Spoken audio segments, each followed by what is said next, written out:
Muy buenas tardes a todos y cada uno de ustedes. Bienvenidos al auditorium de la Corte Superior de Justicia de Junín, a nombre de la Comisión de Capacitación. En este mes de Derecho de la Familia, el día de hoy, martes 25, tenemos el tema regímenes patrimoniales en el derecho de la familia. Permítame, en este caso, invitar a cada uno de los participantes a nuestra mesa de honor. En primer término, voy a invitar al ponente que está con nosotros el día de hoy, al doctor Joel Chipana Catalán. Bienvenido y vamos a brindar un cariñoso voto de aplauso. También el día de hoy estarán apoyándonos, acompañándonos en calidad de panelistas. En primer término, la doctora Pérsida Luján Sornávar, jueza superior titular de nuestra Corte de Junín. Bienvenida, doctora. También está con nosotros el doctor Neil Ávila Guamán, juez superior titular de esta Corte de Junín. Bienvenido. Y en esta tarde también tenemos la compañía de la doctora Miriam Cárdenas Viegas, juez superior provisional de nuestra Corte de Junín. Un fuerte voto de aplauso. Conformada nuestra mesa central, teniendo ya la participación del señor ponente, vamos a invitar al doctor Edwin Ricardo Corrales Melgarejo, presidente de la Comisión de Capacitación de esta Corte Superior de Justicia de Junín, para que pueda darnos las palabras de inicio. Un fuerte aplauso.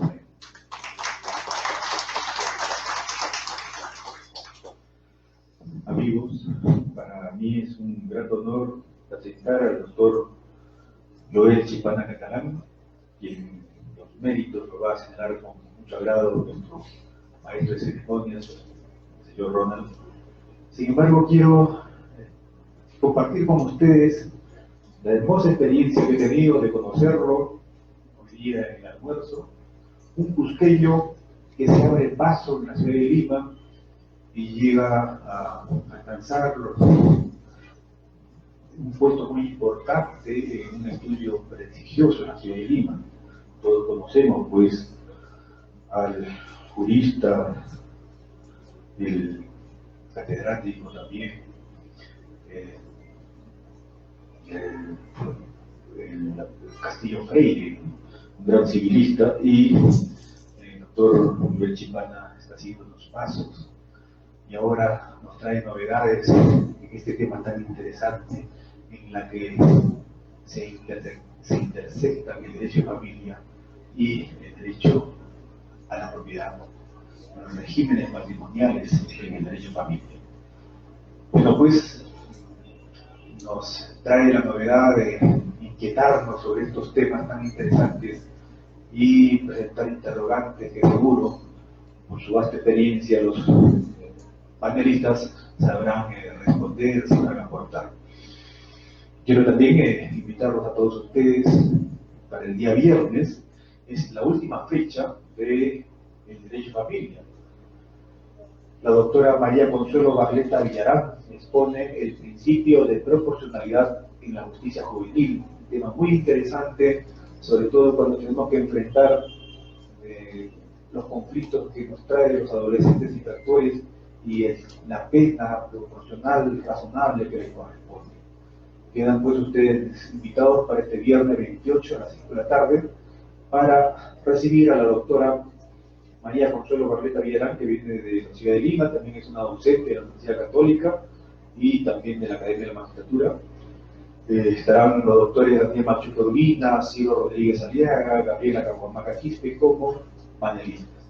Y finalmente, el próximo mes está reservado para el derecho del trabajo. Quedan pues también invitados para el jueves 4 de octubre, en la que el que habla va a exponer el juicio probatorio en el proceso laboral. Un tema novedoso, importante, de sistematizar, no obstante, de antigua data, la valoración probatoria por parte de los jueces, pero recientemente sistematizado ya desde la filosofía del derecho. Quedan también invitados para el próximo mes de octubre, que se abre pues el derecho, el mes del derecho laboral y procesal laboral. Entonces, agradeciendo a todos ustedes, agradeciendo al panelista, a los ponentes, al ponente y a los panelistas, doy por inaugurada esta jornada académica. Muchas gracias.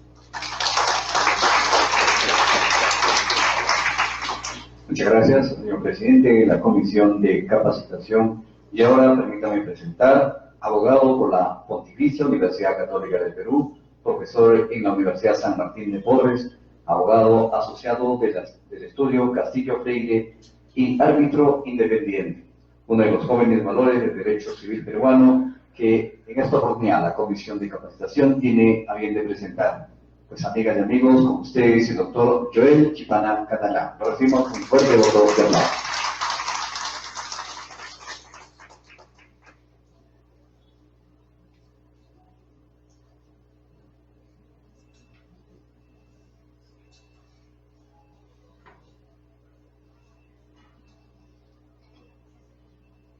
Bien, buenas tardes. Me siento gratamente agobiado por las palabras de cariño y muy generosas del doctor Ricardo. Le agradezco mucho. Le agradezco también la invitación. Les agradezco por estar aquí y bueno, voy a hablar de un tema y en el transcurso de mi exposición voy a ir dejando algunas ideas para que después las podamos debatir con queridos magistrados que están acompañándome en la mesa. Yo voy a reconocer que soy una persona que siempre he tratado de, en todas las intervenciones que tengo, dejar como pequeñas bombitas para ver si el debate puede surgir. Así que algunas ideas que voy a dejar las voy a dejar adrede y lo voy a hacer con el mayor respeto, simplemente con un objetivo de que podamos debatir y discutir de algunos temas de una rama tan importante del derecho civil y del derecho en general, y de un tema muy específico y muy puntual que es el tema patrimonial. Antes de entrar a este aspecto, digamos, de manera muy concreta, quiero soltar algunas premisas y quiero llamar a reflexión para que podamos de manera general y de manera global entender de qué estamos hablando cuando hablamos del derecho de familia. Una primera idea que debemos tener en cuenta es que en los últimos años ha surgido una corriente que lleva a entender que todas las normas que están debajo de la Constitución tengan que leerse, tengan que interpretarse y tengan que aplicarse siempre a la luz de la Constitución. Es el fenómeno de la constitucionalización del derecho que ha entrado al análisis y al debate en todas las ramas del derecho, y el derecho civil no ha sido ajeno a eso.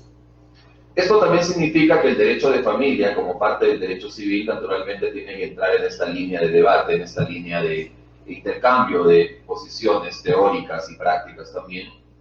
Y surge ahí una primera pregunta relativa a que qué tan positivo es que se tenga que aplicar las normas del Código Civil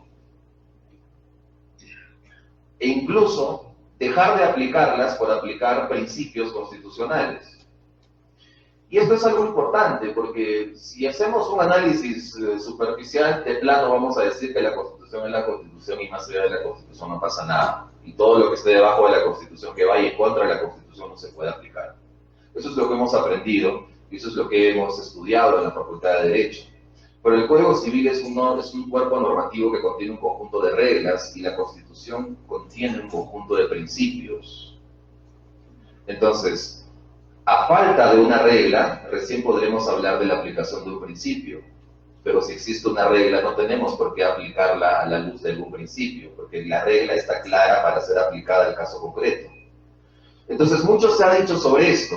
Mucho se ha dicho incluso que el derecho civil está, digamos, desbordado y está de alguna manera contaminado, si cabe el término, por todos los principios constitucionales. Pero creo que la lectura debe ser distinta. Yo creo que debemos entender la aplicación de las normas del Código Civil en un espacio, en un tiempo, en un lugar determinados. Y cuando tengamos las normas específicas para el caso concreto, simplemente tenemos que aplicarlas. Tenemos que hacer una labor de interpretación. Y esa interpretación naturalmente tiene que ser sistemática.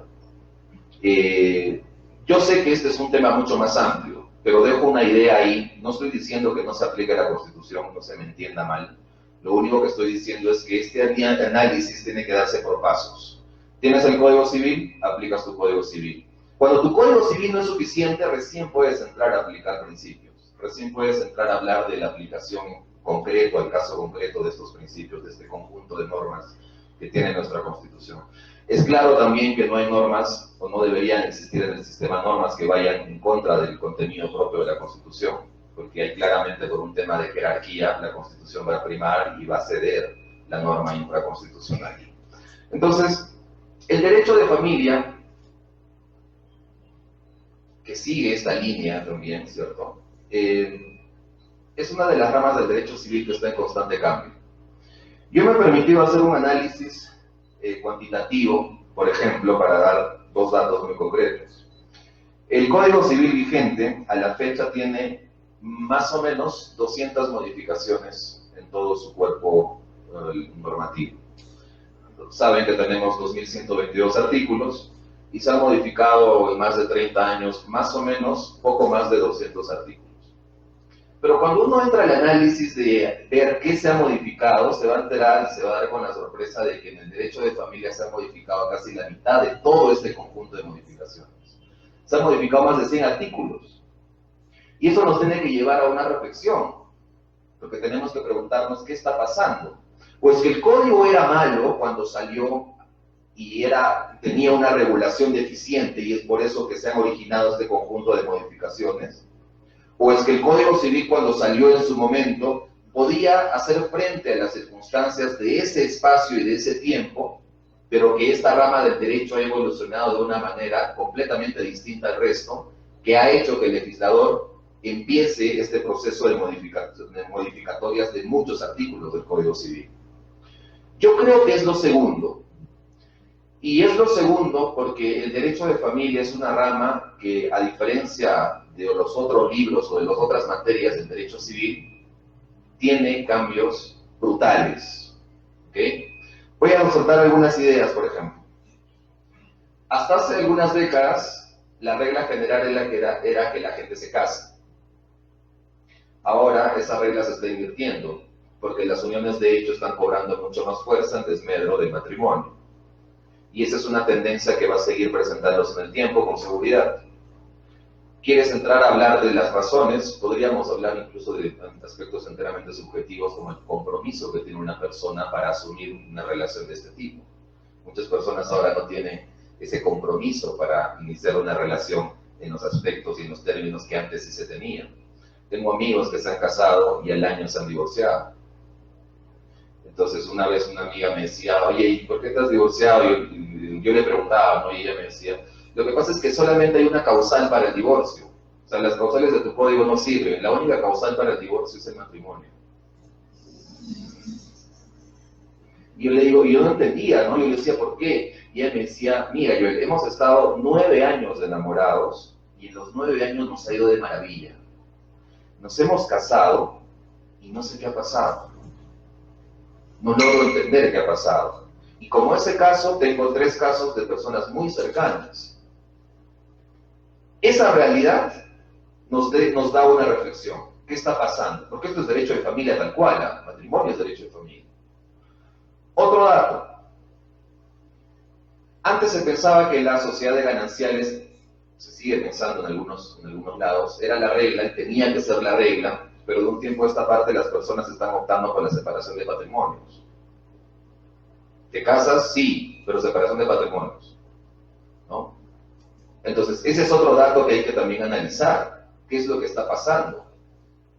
Porque nuestra sociedad, y esto es algo que debemos entender, y acá hago un paréntesis, no podemos pretender traer normas de otros códigos para aplicarlas sin más en nuestra realidad. Ese es el terrible problema que tenemos cuando se quiere modificar un código, cuando se quiere modificar una ley. Nosotros tenemos una realidad propia. Nosotros no somos la sociedad suiza, alemana, francesa, italiana, no lo somos, no lo vamos a hacer nunca. Y en nuestra realidad existen también microsociedades, porque la sociedad del sur se comporta de una manera distinta que la de la selva, que la del norte, que la del centro. Eso lo sabemos, yo no estoy inventando nada. Entonces, ¿las normas a qué deben obedecer? A realidades. No deben obedecer a modas, no deben obedecer a las doctrinas que nosotros creamos que son las mejores y el último grito de la moda y la doctrina y la aplicamos aquí, ¿no? Sino que el análisis y la aplicación y la creación normativa tienen que responder a una realidad. Entonces, cierro el paréntesis. Otra idea, los divorcios son cada vez mayores. En Argentina, el código que está vigente hace un par de años, ha traído como novedad el divorcio encausado. ¿Eso qué significa? Que no necesitas una causal para divorciarte. Acá tenemos causales, ¿verdad? Una lista de causales. ¿Okay? Entonces, el criterio de ese sistema encausado de divorcio entra por esta premisa. Si se necesitan dos para casarse, para seguir casados se tienen que necesitar dos. Basta que uno ya no quiera para que eso de plano tenga que disolverse, tenga que extinguirse. Es una realidad también que muchas personas no quieren dar el divorcio a sus parejas. ¿Qué hace nuestro sistema para afrontar eso? De repente vamos a entrar ahora a un sistema de divorcio encausado, que me parece que es un sistema adecuado, porque ahí no haces sufrir más a la persona que se quiere separar de esa otra persona, que no le quiere dar el divorcio y no se lo va a dar. Entonces esa realidad también está mutando. No es el mismo derecho de familia de hace 30 años. Otro aspecto fundamental en el derecho de familia es el del cuidado y la educación de los hijos. Hasta hace algunos años había una norma en el Código Civil que te decía que los padres pueden educar con moderación a los hijos. Y esa norma se derogó. Y ahora los hijos pueden hacer lo que quieran, literalmente pueden hacer lo que quieran. Yo tengo sobrinos y realmente no quisiera verlos nunca, porque no los puedes contener y no hay manera de que tú puedas hacerlos tranquilizar o hacerles entender algunas cosas. La educación incluso en ese aspecto ya se ha ido perdiendo. Antes tenías tu norma del Código Civil que facultaba al padre a hacer algo, ahora no la tienes. Yo también me pregunto cuando hice el análisis de esa derogación, de ese inciso, yo entiendo que el Código Civil está pensado para personas que dentro de una razón, dentro de un comportamiento lógico y de un buen padre de familia va a aplicar las normas en su realidad. El Código Civil no está pensado para dementes, para locos que maltratan a sus hijos, para que los esclavizan. Entonces, ¿cuál va a ser ahí el límite? No hay límite. El hijo ahora realmente puede hacer lo que quiera, realmente puede hacer lo que quiera.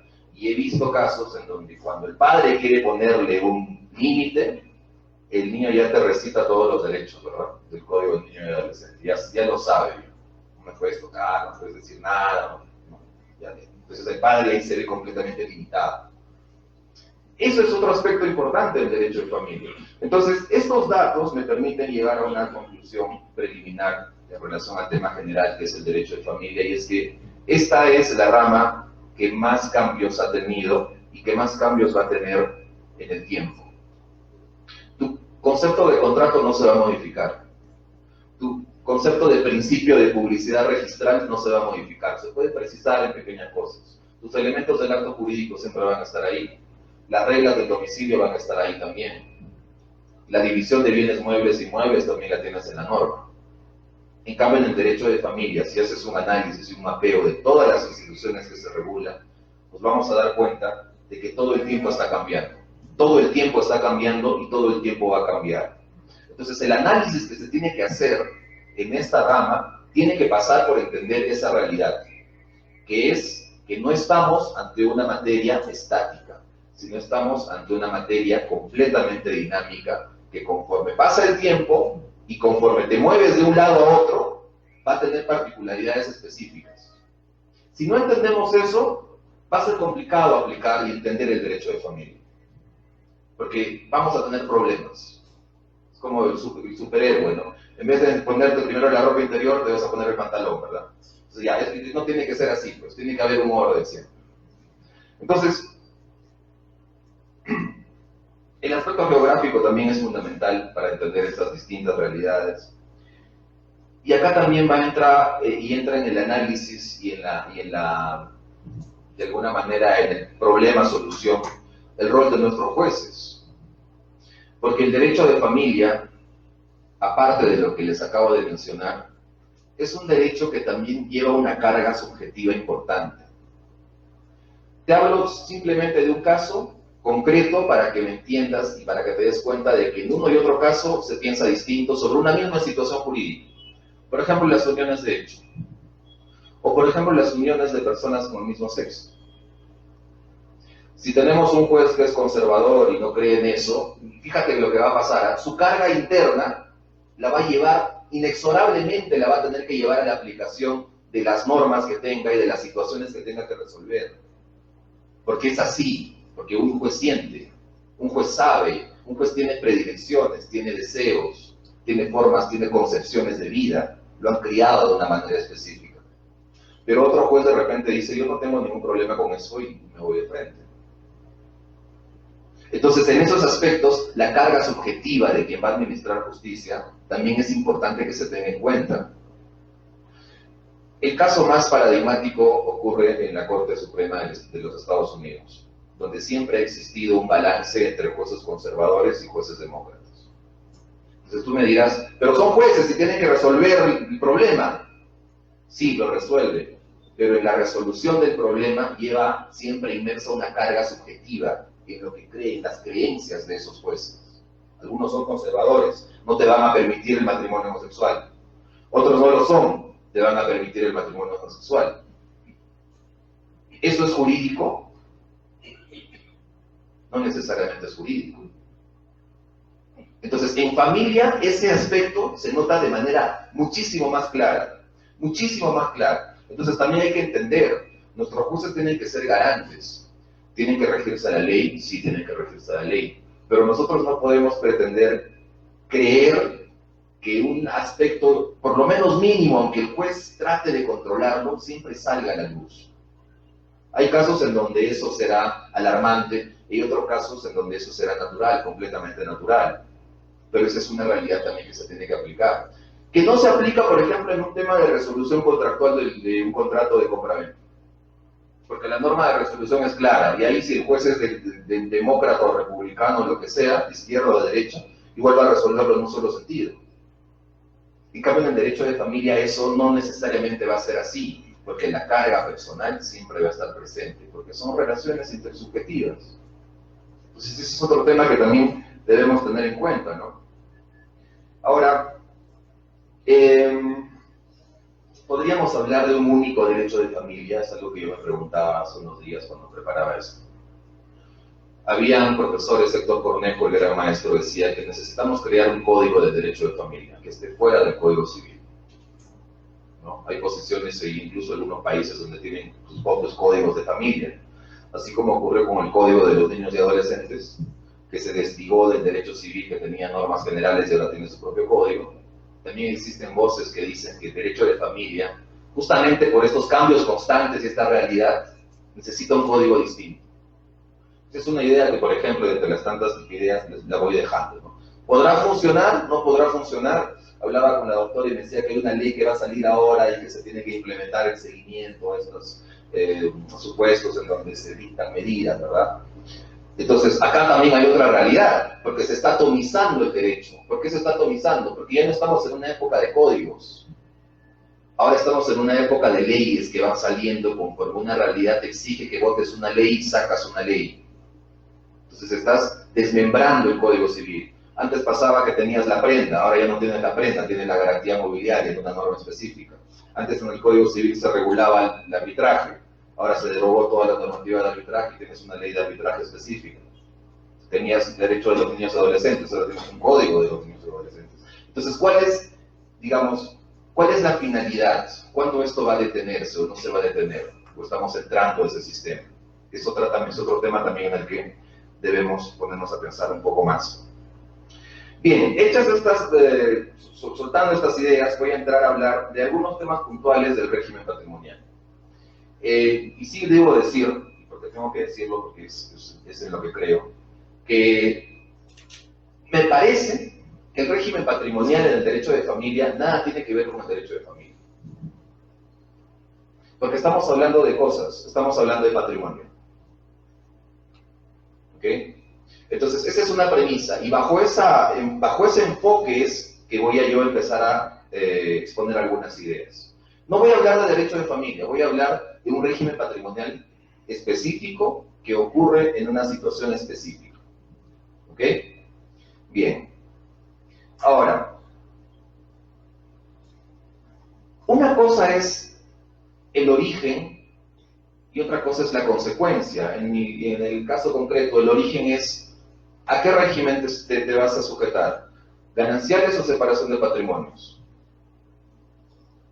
Y la consecuencia va a ser completamente distinta. La consecuencia va a ser enteramente patrimonial, bienes propios o bienes de la sociedad, y la posibilidad de disponer de esos bienes. Entonces son cosas completamente distintas que hay que también entender, porque no son lo mismo. Se piensa que son lo mismo, pero no son lo mismo. Creo que también hay que ser finos ahí para hacer esta distinción. ¿Cuál es el destino de los bienes propios y cuál es el destino de los bienes sociales? Los bienes propios míos sirven para sostener el hogar, deben servir para sostener el hogar, ¿o no? ¿Los bienes sociales deben servir para sostener a uno de los cónyuges o solo para sostener al hogar? Porque ese es uno de los grandes problemas. Ese es uno de los grandes problemas.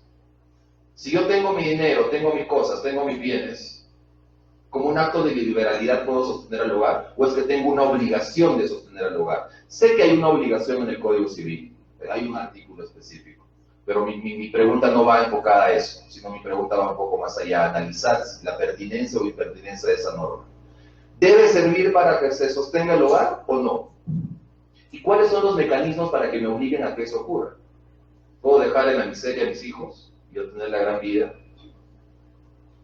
En otras palabras, nuestro sistema está diseñado para hacer frente a estos problemas que son realidades. A mí me quedan muchas dudas sobre eso.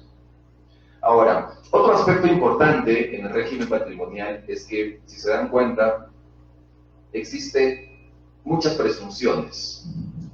Y cuando hablamos de presunciones, vamos a entrar a hablar de teoría general del derecho necesariamente. ¿Cuál es el sentido de una presunción? Porque son presunciones. Todos los bienes se presumen sociales o todos los bienes se presumen propios. La sociedad, entras al régimen de sociedades gananciales, se presume si es que no dices nada. Entonces, hay muchas presunciones. Hay toda una categoría de presunciones en el régimen patrimonial del derecho de familia. La pregunta es si esas presunciones están dirigidas en el aspecto o en el camino adecuado. Un ejemplo.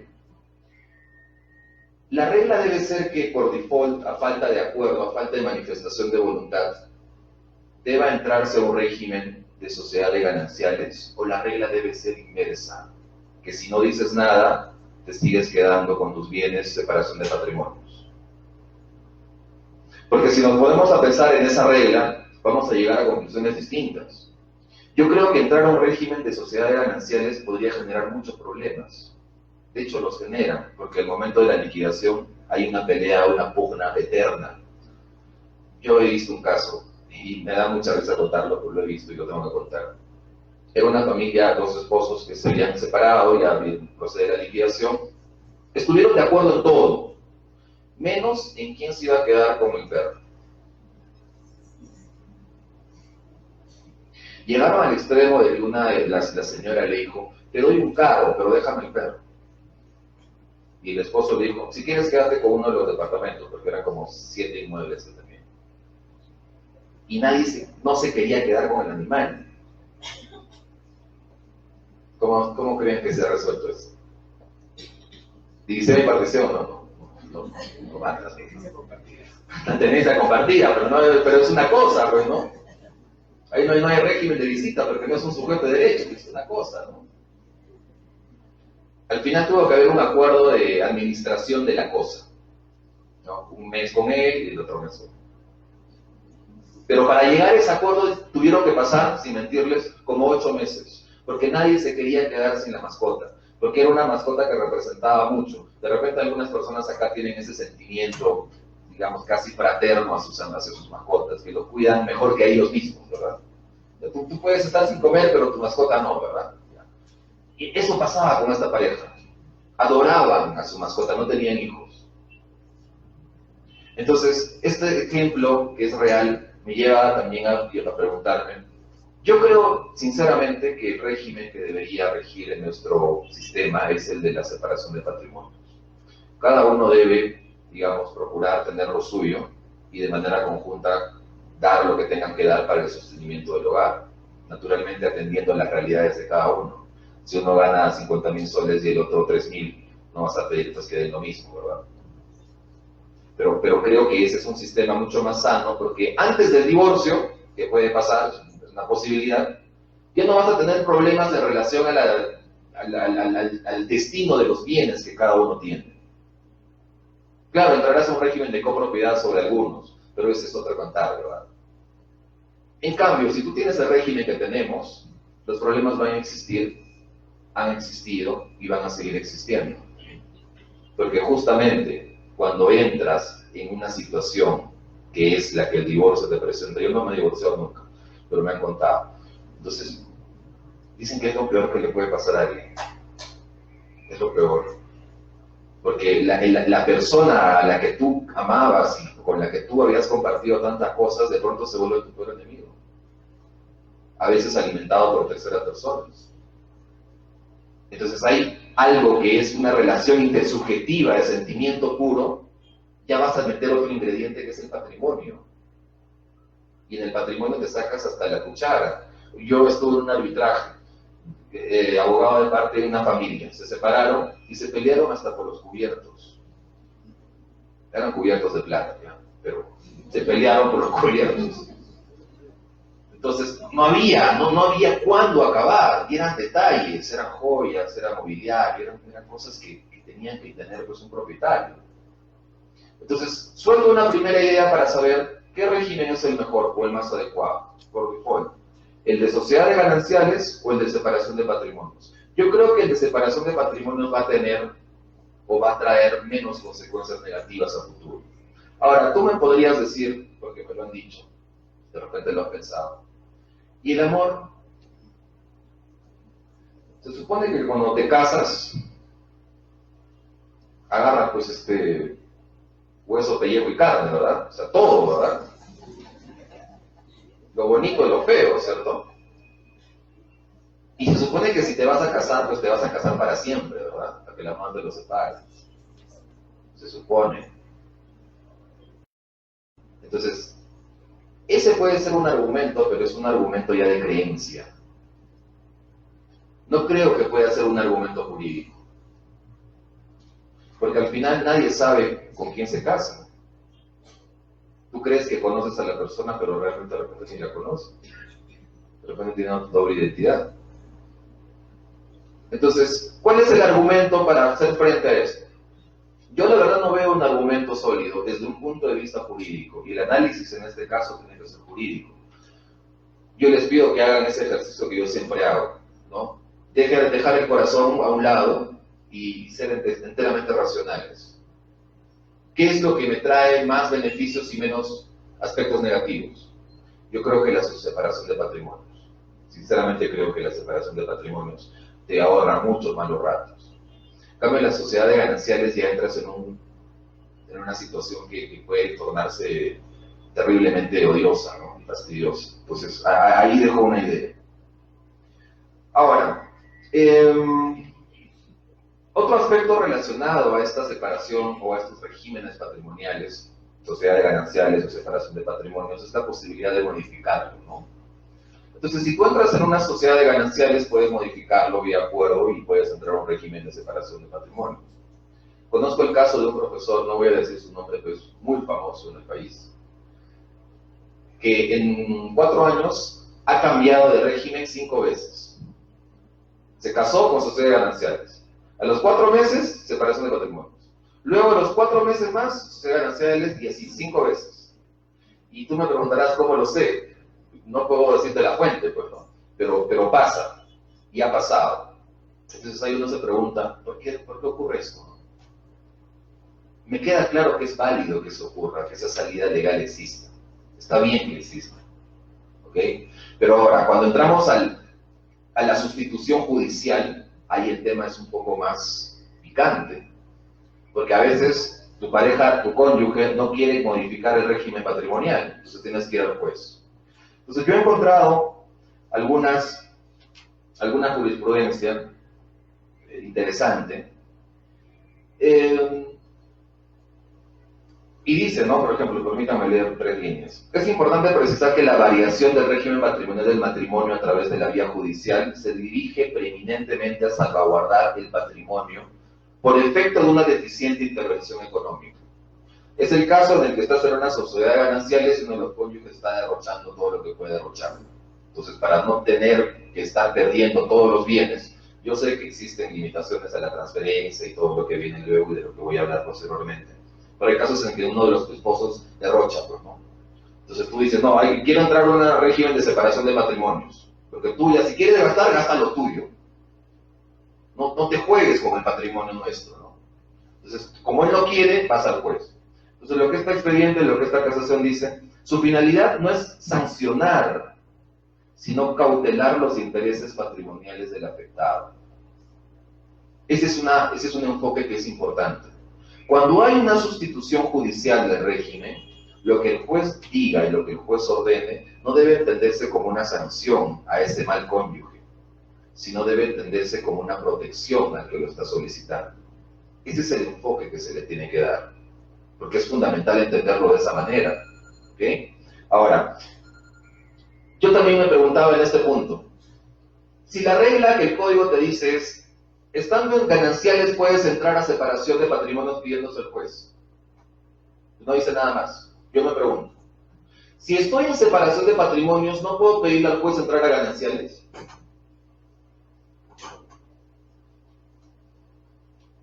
Porque no hay norma.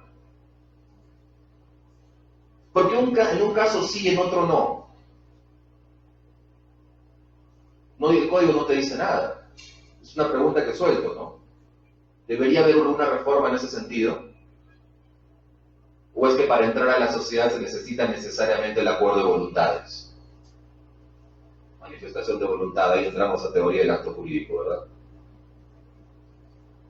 Puede ser una respuesta jurídica a esa falta de existencia de una norma que regule esa realidad.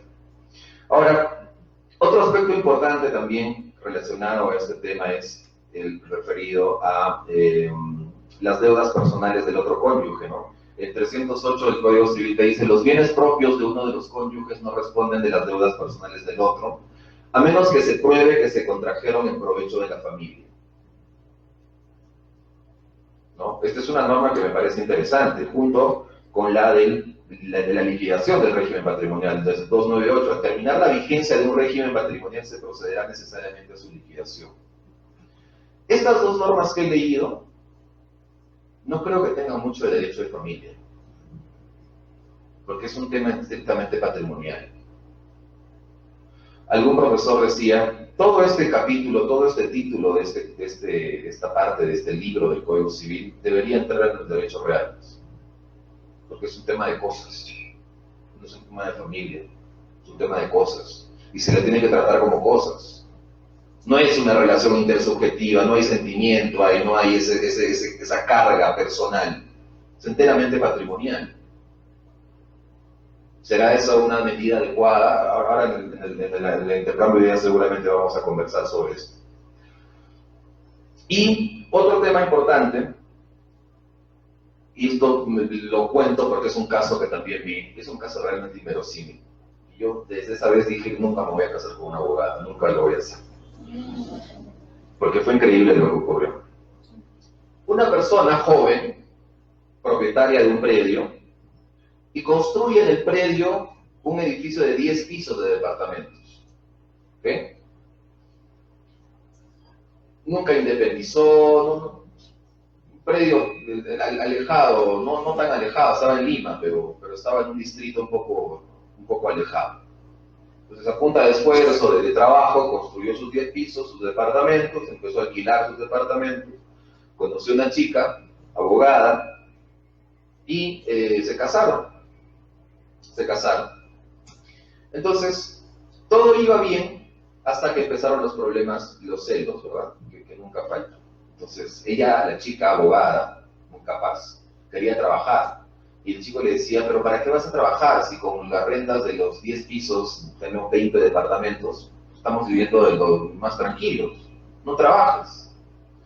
Entonces, ella siempre quería trabajar y tenía ese ánimo. Decía, no, pero que he estudiado, entonces yo te amo y todo lo que quieras, pero quiero trabajar. Entonces, en un momento el chico le dice, mejor dicho, la chica le dice, dame tu celular. Y entonces el chico le dice, pues no, la privacidad y todo eso que ya hemos escuchado una vez, ¿no? Entonces no le da el celular. Entonces la chica empezó a desconfiar y ahí entraron en una etapa en donde la relación no iba bien. Porque cuando hay desconfianza no puedes vivir bien. Es tan sencillo como eso. A no ser que seas pues, una persona que no te interese la otra. Entonces,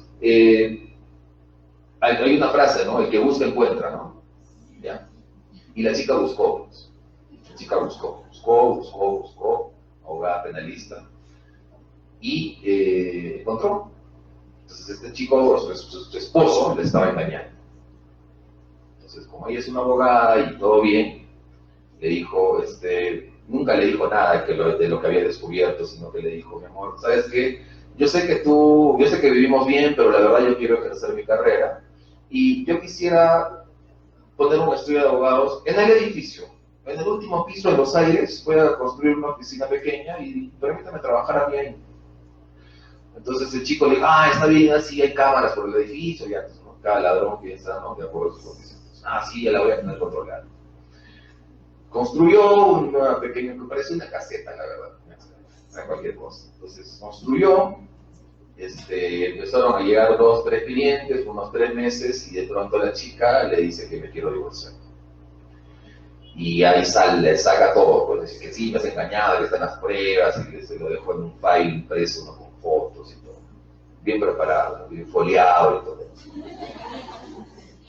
Entonces ya el chico estaba perdido y la única respuesta era efectivamente ya pues el divorcio. Entonces cuando llegan al proceso y la chica, las partes jueces dice, ya preséntenme su propuesta de liquidación de los bienes, porque hay sociedades gananciales y todo. Y la chica presenta su propuesta y le dice, pues tengo que quedarme con la mitad de todo el edificio. Y el chico cuando le revisa el documento dice, ¿cómo que todo? Si el edificio lo he construido yo. Y ahí ella le dice, no, un momento. Te estás olvidando del segundo párrafo del artículo 310. Que de repente tu abogado no lo ha leído. ¿Cuál es? ¿Qué dice? También tienen calidad de bienes sociales los edificios construidos a costa del caudal social en suelo propio de uno de los cónyuges. Y ahí se pregunta uno, ¿no? No entiendo. Pero es claro, la construcción de edificios.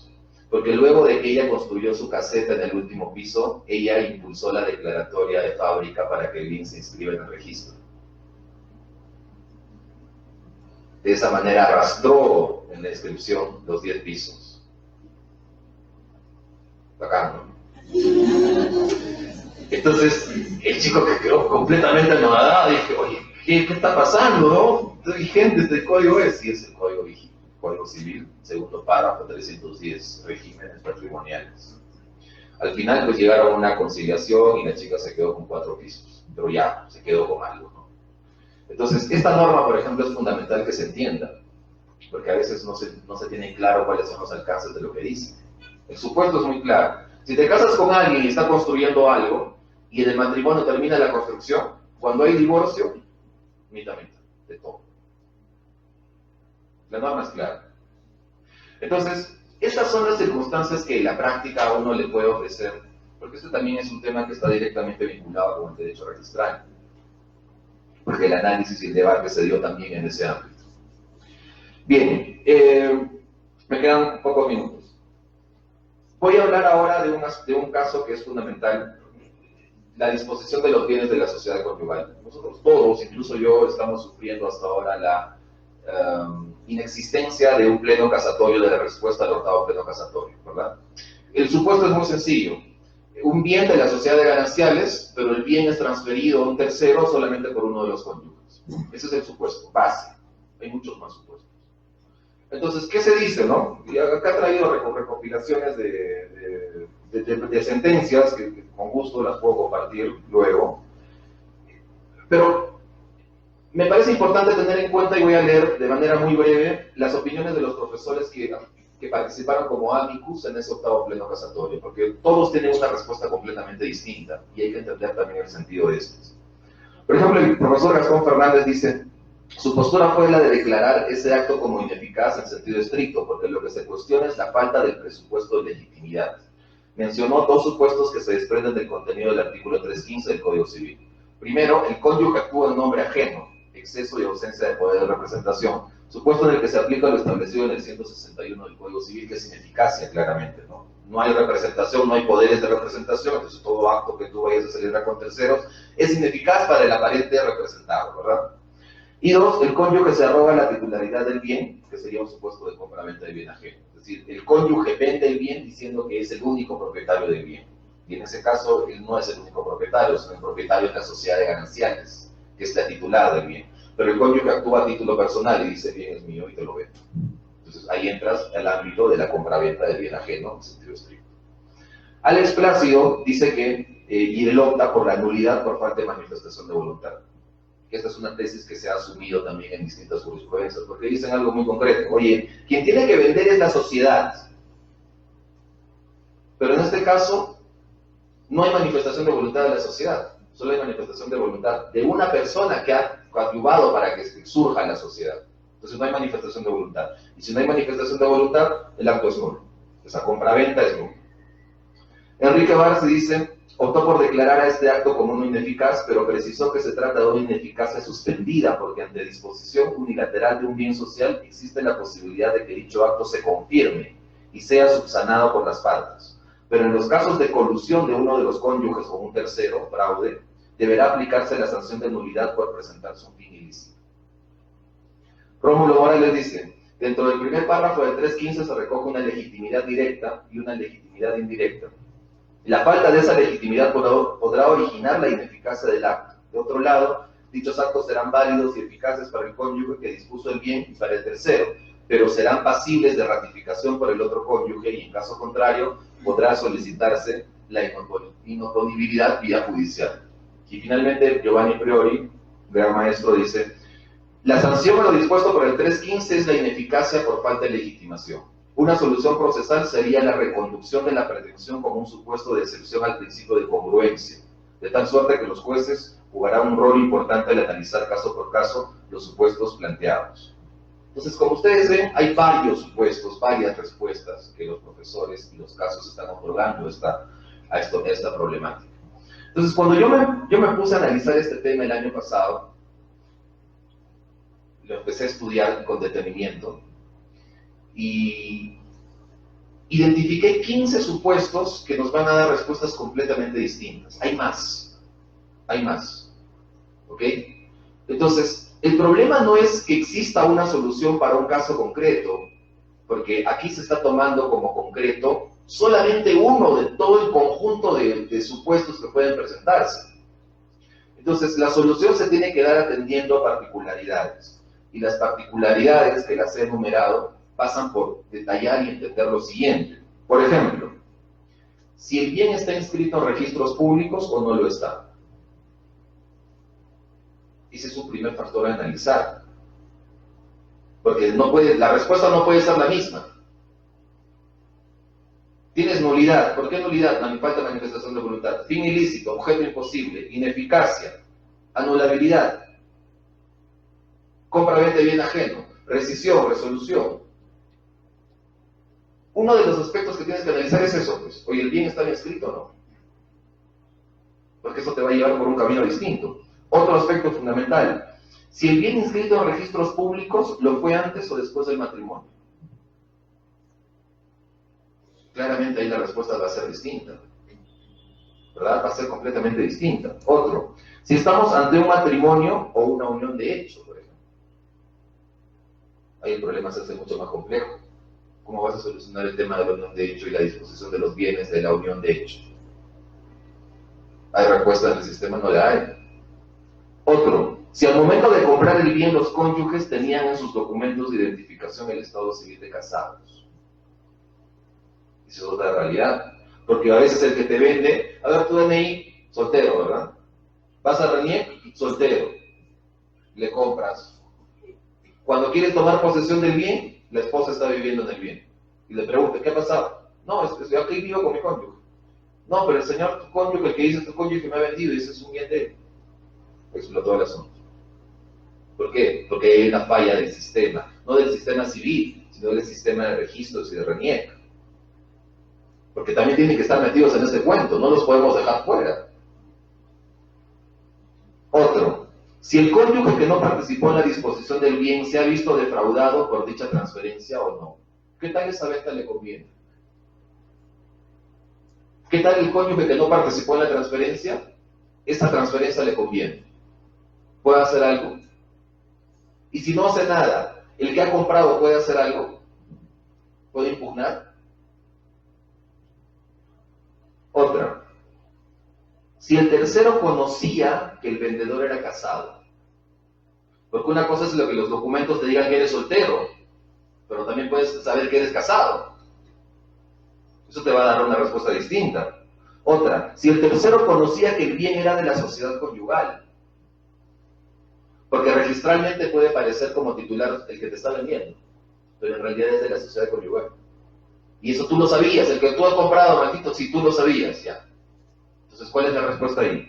Otro, si tanto el vendedor como el comprador se pusieron de acuerdo para defraudar al cónyuge que no participó en la venta, ¿eso te lleva al acto ilícito? ¿Nulidad? ¿O no? Otro, si la sociedad conyugal puede demandar, ¿quién demanda ahí? La cónyuge defraudada, pero a título de cónyuge o a título de representación de la sociedad.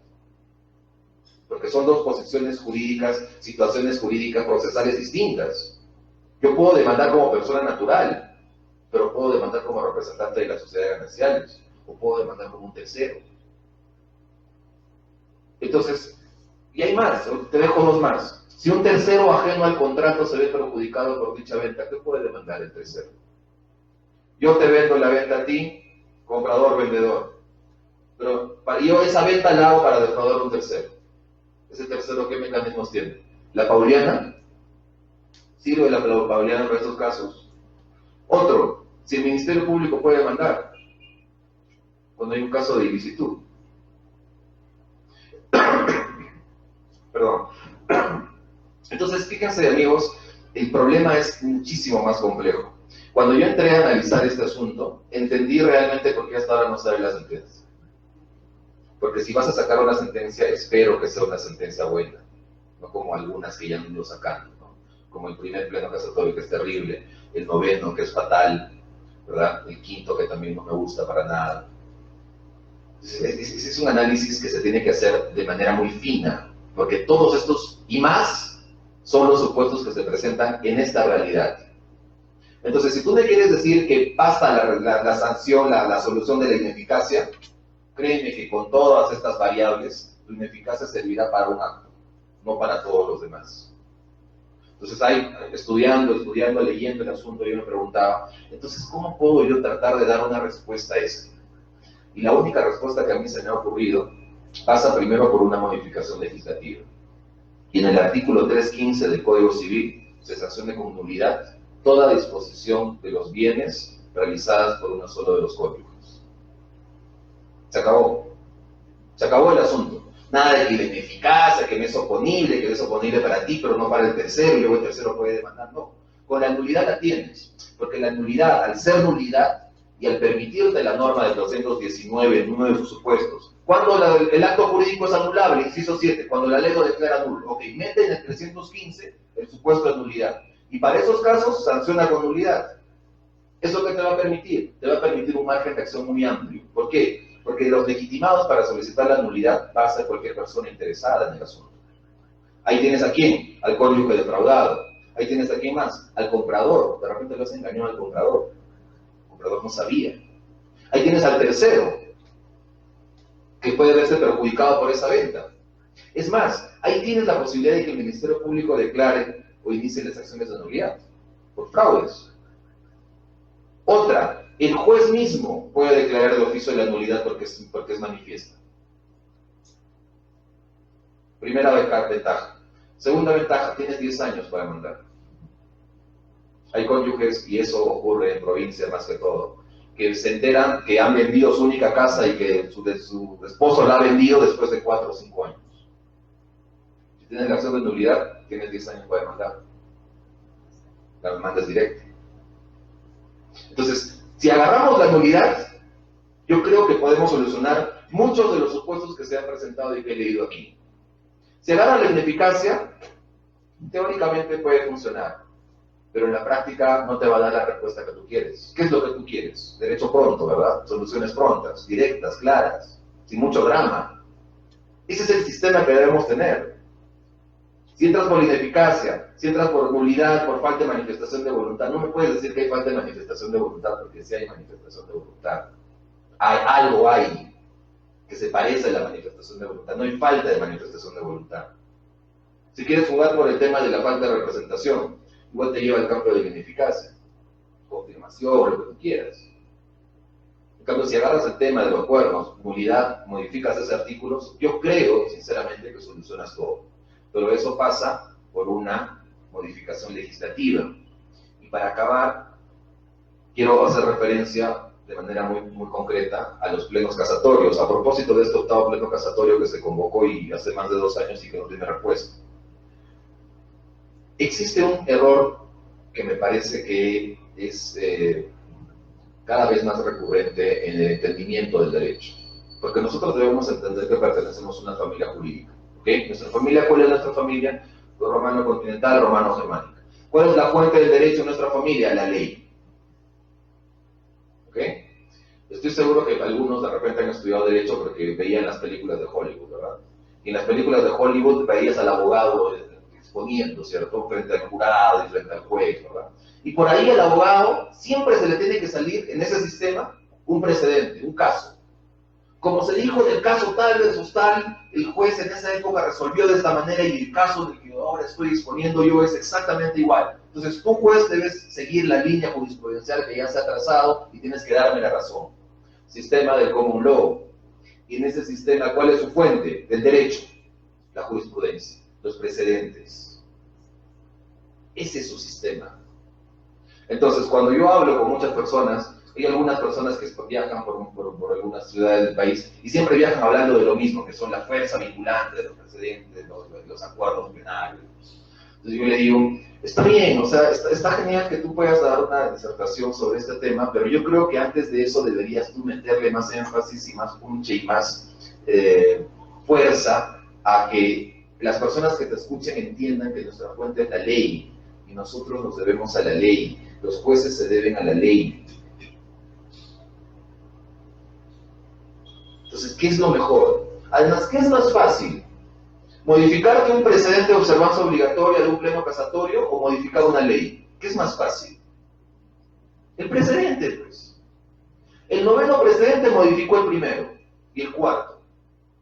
¿Cómo? Reúnen los jueces, posiciones, sacamos los precedentes de observancia obligatoria. Punto. 1 mes. Y hay algunos precedentes que incluso van contra normas, contra esencias, contra figuras jurídicas claras. Por ejemplo, te suelto una. La transacción extrajudicial es un contrato. Pero el primer pleno casatorio dice que la transacción extrajudicial tiene valor de cosa juzgada.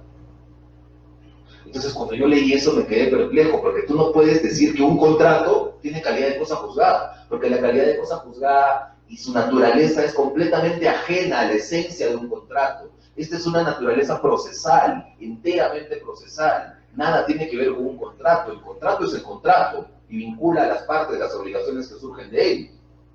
Pero jamás puede tener calidad de cosa juzgada un contrato. Pero el primer pleno casatorio le dijo que sí.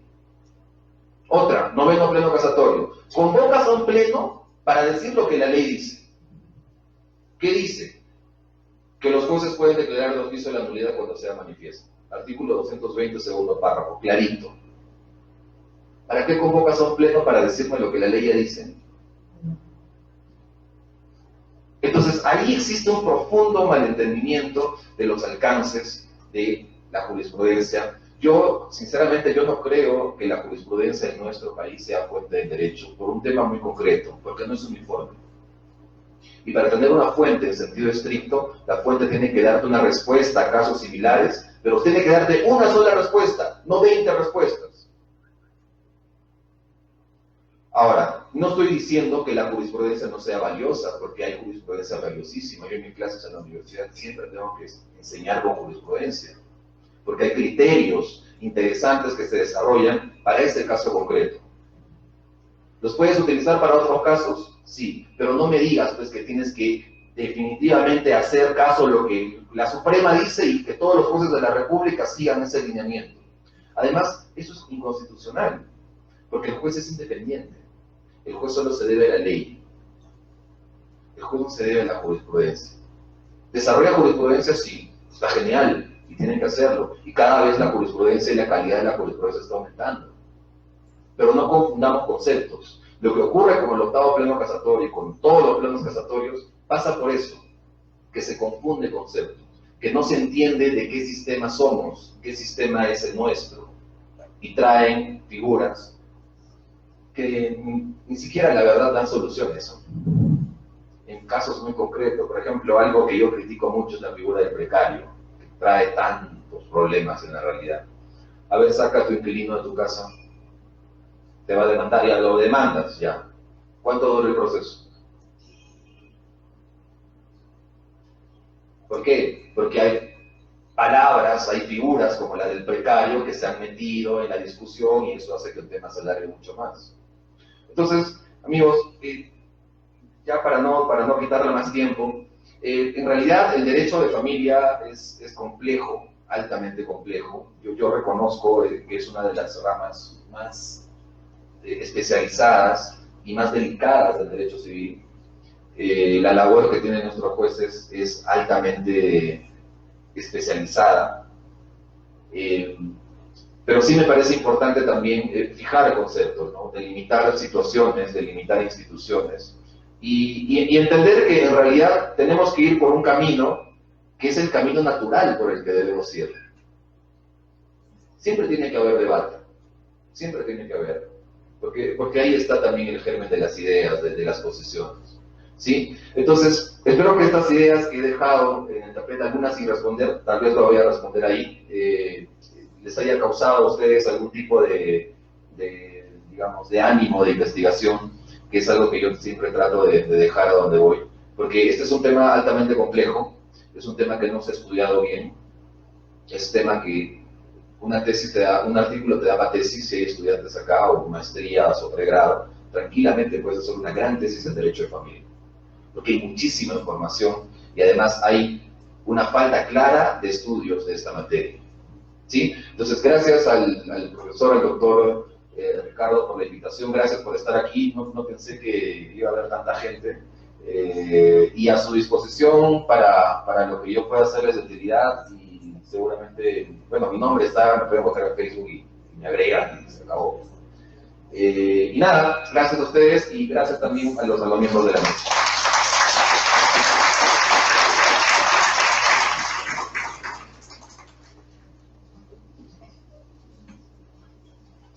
Pues bien, vamos a dar ahora el paso a la participación de los panelistas. En primer término, invitar a la doctora Felicidad Alonso Návar, juez superior de nuestra Corte de Junio. Recibimos a ella.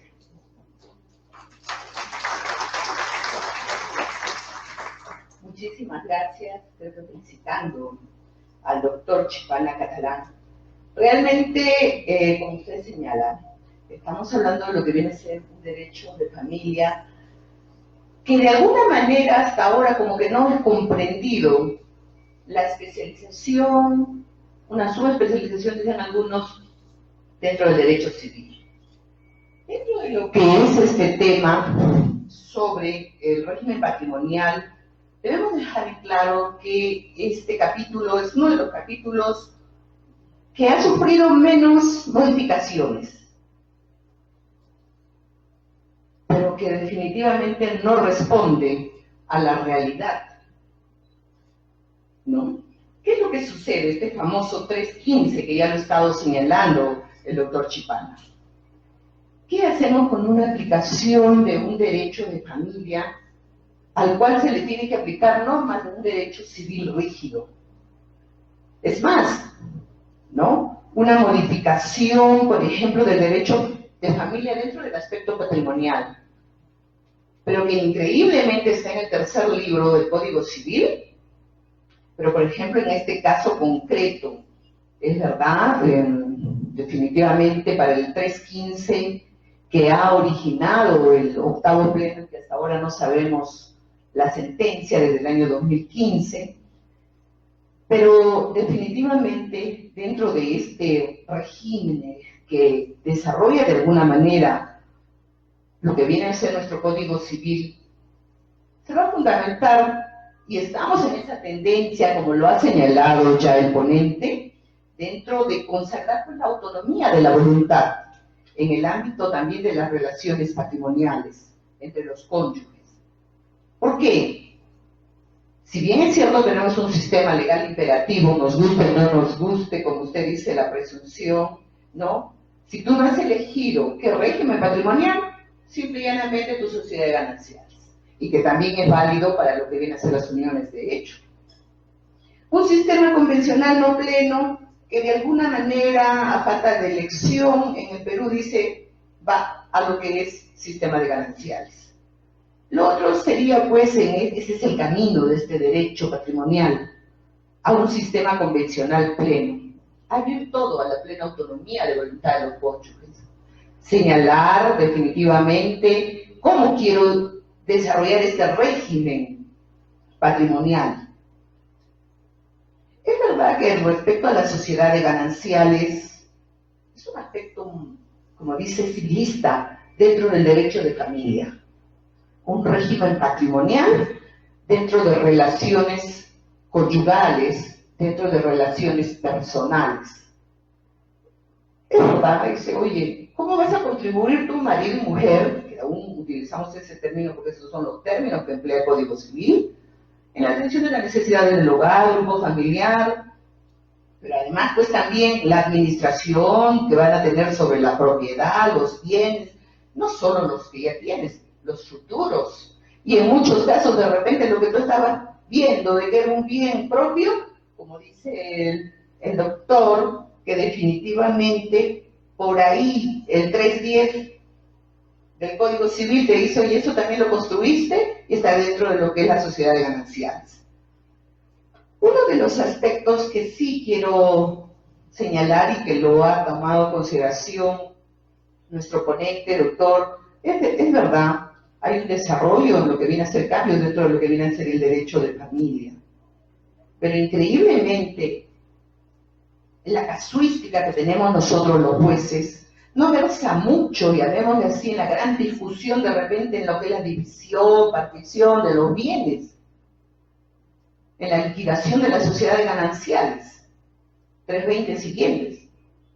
Increíblemente en la casuística, y que es materia del octavo pleno, se ha desarrollado pues nulidad o ineficacia, lo previsto en el 315, pero que increíblemente no lo conocen los jueces de familia.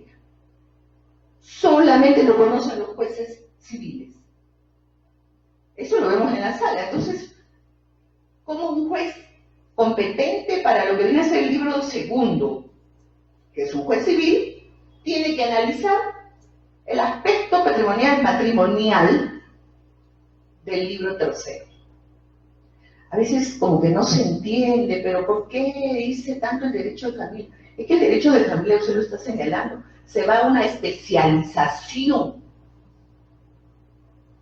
¿no? Entonces, en estos aspectos, es verdad, también usted ya lo ha indicado, dentro de este octavo pleno, los amigos Fourier han tenido opiniones diversas, y es sobre lo cual estamos caminando en esas tendencias a nivel de procesos, a nivel de todo el Perú. Ineficacia o nulidad. Y el otro problema es, oye, en el derecho de familia la nulidad que te prevé lo que viene a ser acto jurídico no es lo mismo en consecuencias para lo que viene a ser el derecho de familia. Entonces, requerimos un desarrollo especial. Muchas veces, y nos vamos dando cuenta en otros temas, por ejemplo, acá tenemos el aspecto de lo que es la afiliación, nulidad de acto jurídico. Queremos siempre, de alguna manera, poner temas netamente civiles a un derecho de familia. Y entonces comienza. Esa es una de las razones por las que no sale el octavo pleno. No sé cómo dar solución cuando cada caso va a ser único, como ya usted nos ha planteado, ¿no? En una ineficacia o en una nulidad, no es válida una ratificación.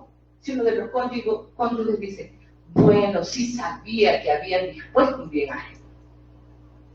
En la nulidad no existe, pero dentro del derecho de familia es diferente. Por eso es lo que aún todavía, no solamente a nivel Perú, a nivel mundial, tenemos algunas de esas dificultades de comprender la especialización del derecho de familia con sus normas especiales, consecuencias especiales. Muchas veces hemos tomado prestado la figura de las nulidades, la nulidad de matrimonio, que es un clásico ejemplo. Declaramos nulo un matrimonio, pero no señalamos que no ha existido, porque va a generar consecuencias, sobre todo si hay hijos. No vamos a decir que sus hijos no existen, ¿no? O sea, por eso a veces este derecho de familia totalmente diferenciado en algunas instituciones civiles. No podemos traer en puridad. Y esto es el aspecto. Pues decía, y usted lo señala también las demandas en todos los procesos, la famosa buena fe, ¿no? La falta de manifestación de voluntad de uno de los cónyuges, el fin ilícito.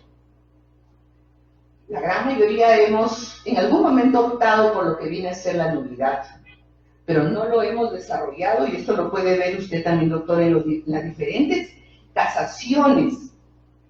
Solamente en la gran mayoría, si no es casi el 99% de las casaciones, simple y llanamente se señala la buena fe de quien ha adquirido. Como usted dijo, yo he visto de repente en registros públicos que era soltero, la reuní que era soltero, y por lo tanto, casi todos, el 99% de nuestras casaciones, de lo que viene a ser la jurisprudencia a nivel también de cortes, se ha optado en resolver de esa manera, en muchos de los aspectos, dejando de lado de repente los otros supuestos que usted nos ha dado a conocer. Esto, pues, podríamos decir que es una sanción cuando uno de los cónyuges de alguna manera interviene para realizar un acto de disposición de un bien social. ¿Cómo lo consideramos? Como usted nos dijo y nos ha planteado. Nulo e ineficaz. He encontrado una casación muy interesante, pero el voto en discordia. El voto en discordia dentro de lo que es la casación de Lima, que lo desarrolla la doctora Silvia Rueda. Interesantísimo. Ella opta, obviamente la mayoría de ese colegiado dice, bueno, es nulo porque el comprador lo hizo de buena fe. Pero señala ella definitivamente y desarrolla, dice, oye, la representación que tiene ese cónyuge, ya no estamos en un código de 1852, de 1936, en el cual pues, la representación era para el marido. O yo podía decir, tengo la representación, ¿no? Y ella señala y dice, oye, definitivamente estamos hablando de que tiene que ser de manera expresa, no tácita, habla, ¿no? Entonces, esta sentencia, definitivamente, este voto en minoría, hace todo un análisis sobre lo que viene a ser la representación, sobre lo que viene a ser que el juez, nosotros los jueces dicen, debemos de analizar hasta dónde podemos aplicar las normas de la ineficacia y hasta dónde de la nulidad absoluta.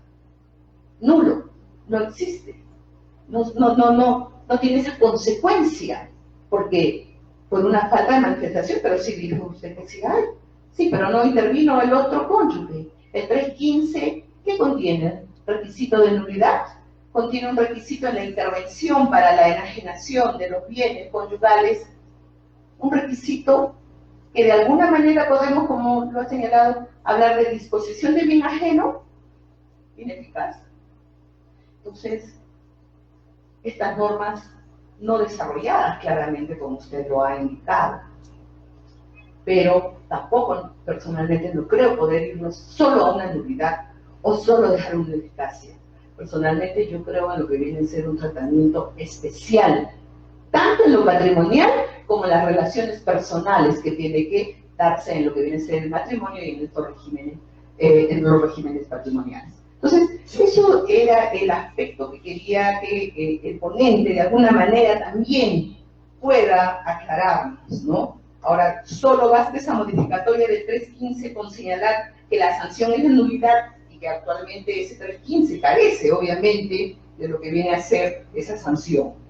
Y lo otro, el aspecto de la competencia, en la realidad. Un juez civil está viendo aspectos de familia, el libro tercero con normas del segundo libro. Y eso nos va en varios aspectos del derecho a familia. Entonces, como que, ¿quién es competente? Regresamos a lo civil, seguimos con la especialización de un juez especializado en familia. Entonces, eso es alguna de las preguntas que quiero compartir también con usted, doctor Chipana. Muchísimas gracias.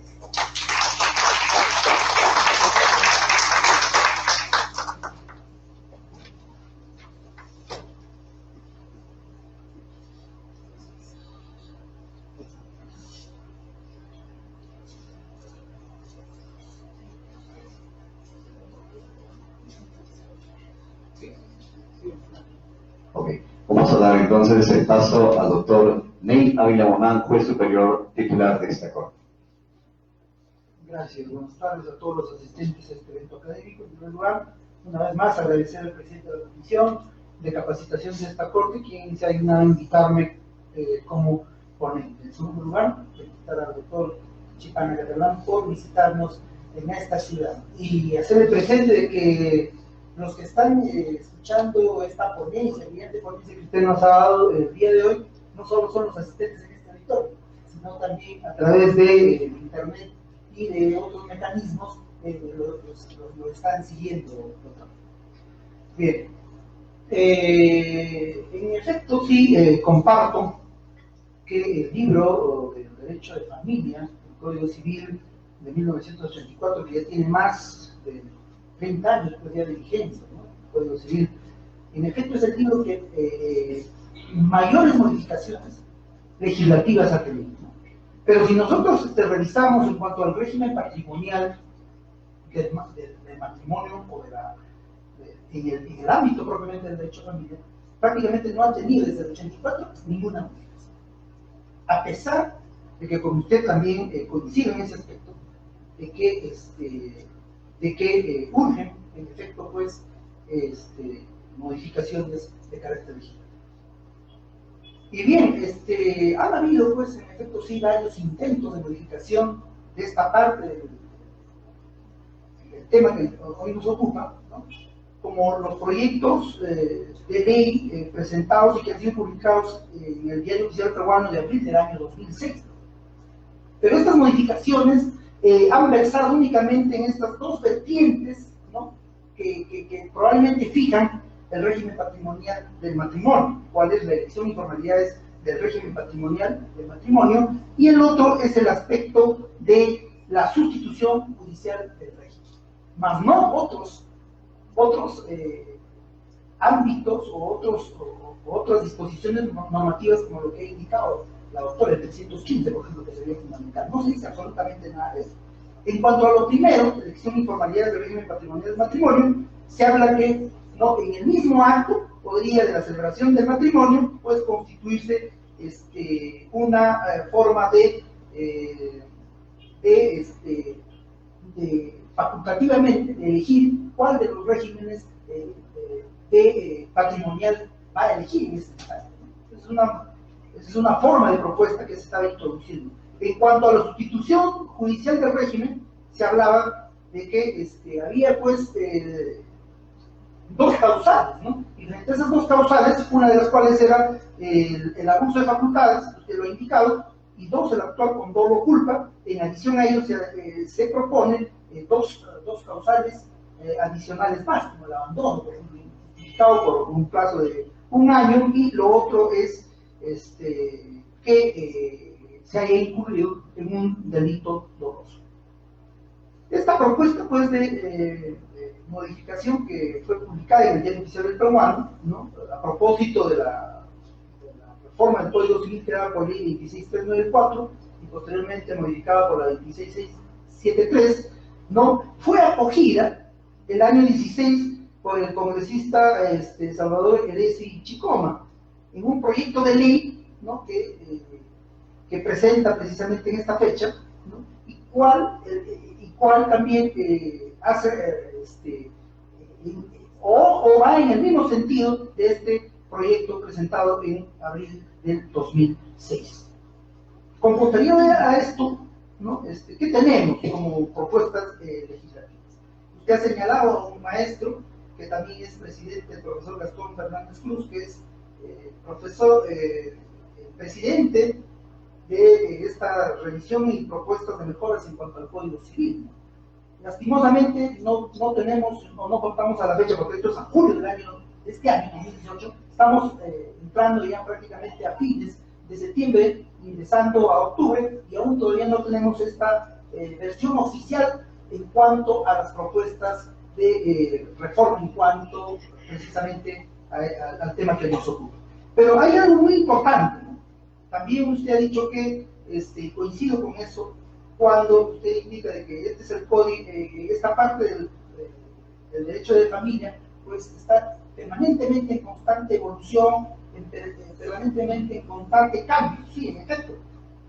Y es así que en las propuestas de reforma presentadas por el profesor Gastón, se habla precisamente de que los convivientes podrán optar por su régimen de carácter patrimonial, ¿no?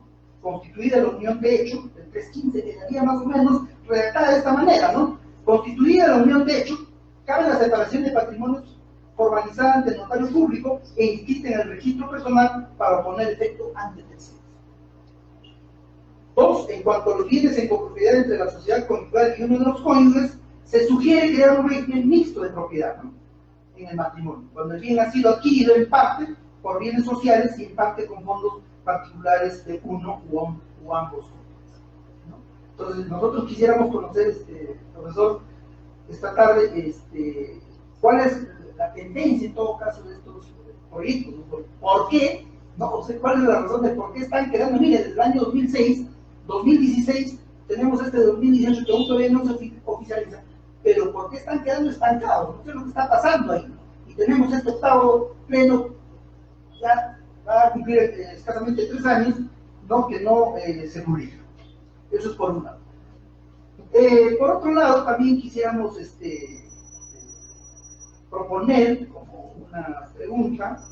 Tenemos acá un material del profesor de Derecho Civil y de la Universidad de los Andes de Chile, ¿no? Cuando él trata de un artículo sobre la reforma del régimen de bienes de matrimonio.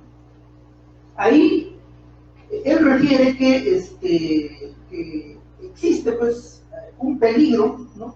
De ideologismo en cuanto al género, igualdad y simetría, ¿no? Y él, en pocas palabras, refiere lo siguiente: en vez de pensar que la ideología debe de adaptarse a la realidad, lo que se piensa es que la realidad debe ser reestructurada conforme a la ideología.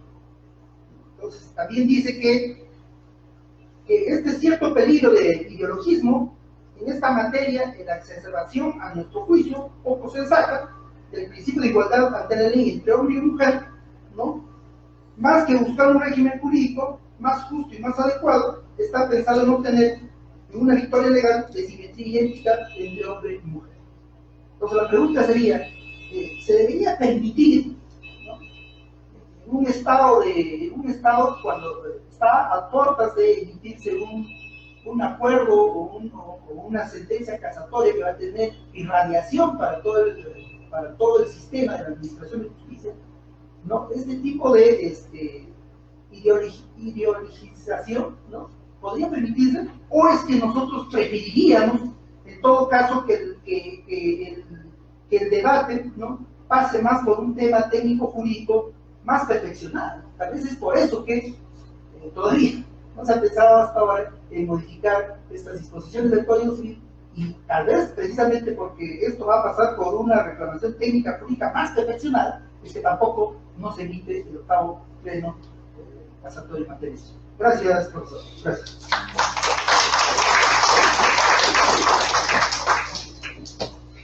Invitamos a la doctora Miriam Cárdenas Villegas, juez superior provisional de nuestra corte, para su intervención en esta parte de la exposición. Muchas gracias. Indica un dicho que la verdad solo está dispuesta para los valientes. Hay muchos y muchas que ven la manera de eludirla. Gracias a nuestro ponente por sus distinguidas palabras respecto al hecho de que la especialidad de familia Cuenca es de sobremanera una gran responsabilidad. al presidente de la Comisión de Capacitación, nuestro agradecimiento de igual manera. Bien, en verdad, doctor, comulgo con lo indicado respecto sobre el dinamismo del derecho de familia.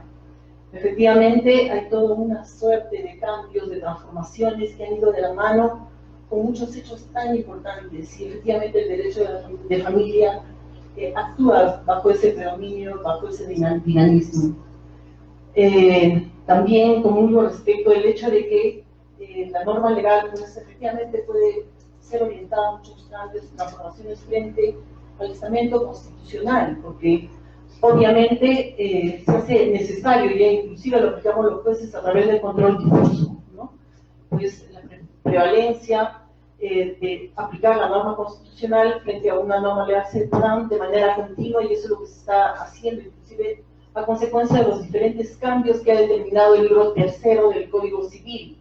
Tenemos últimamente, como hacíamos alusión en una anterior exposición respecto de las modificatorias a través de los decretos legislativos 1377, 1384.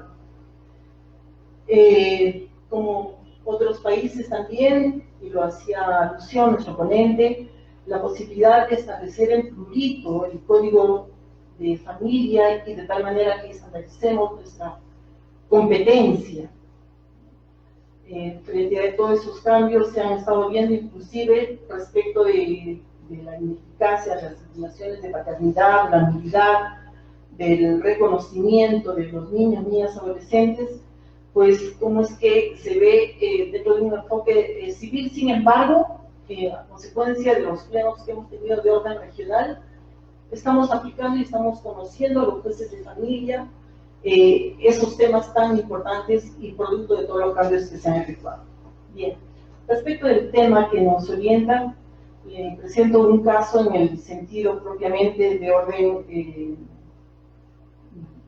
producto del tema. Dos hermanas reciben vía anticipo de legítima un bien inmueble en un departamento. Con el transcurso del tiempo, una de ellas contrae matrimonio y en ese departamento no tenía cochera, y en el hoy se da la posibilidad de adquirir una cochera. En tanto, ¿qué pasa, no, respecto del hecho de la otra hermana? Obviamente está soltera, y van al notario a efectos de poder formalizar la compra, y el notario le pide, pues, obviamente, asistencia también del cónyuge, ¿no? Y como varias veces ya se ha indicado, el artículo 315, pues, orienta una disposición respecto del bien, pero no respecto de la adquisición. Y como hacía alusión, ¿no? Hay una suerte de que si hay esa posibilidad de mantener ese bien, ¿no? Producto de justamente el hecho de que era un bien propio, ¿no? Pero en el hoy, dadas esas circunstancias del matrimonio, tenga que generar la presencia del cónyuge. Entonces, todo ello también sería una posibilidad de un cambio, de una posibilidad tal vez de un régimen de separación de bienes gananciales, y como usted indicaba, uno y otro posibilidades de cambio que tal vez se podría orientar a través ya de propiamente una norma que posibilite ese cambio.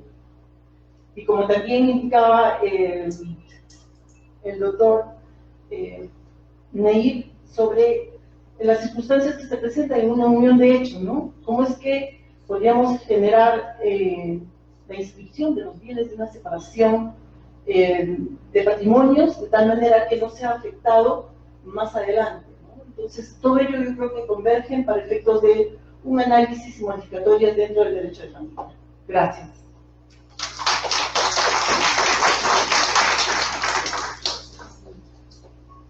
Bien, entonces vamos a escuchar las respuestas a las inquietudes de los señores panelistas. El doctor Joel Chipana Catalán.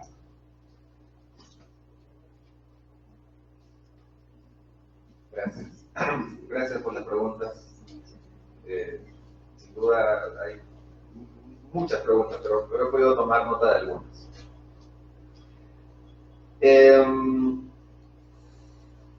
Claro, ¿no? Yo cuando hablé del 315, separé mi exposición en dos escenarios.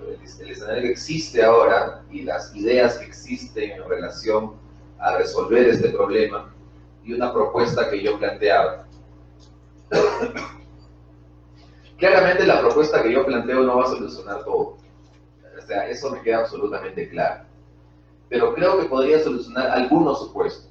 Sí estoy de acuerdo con la doctora que ha señalado que en realidad el problema es mucho más complejo que lo que parece. O sea, no es que estamos hablando de un caso en donde un cónyuge transfiere un bien a un tercero y se acabó.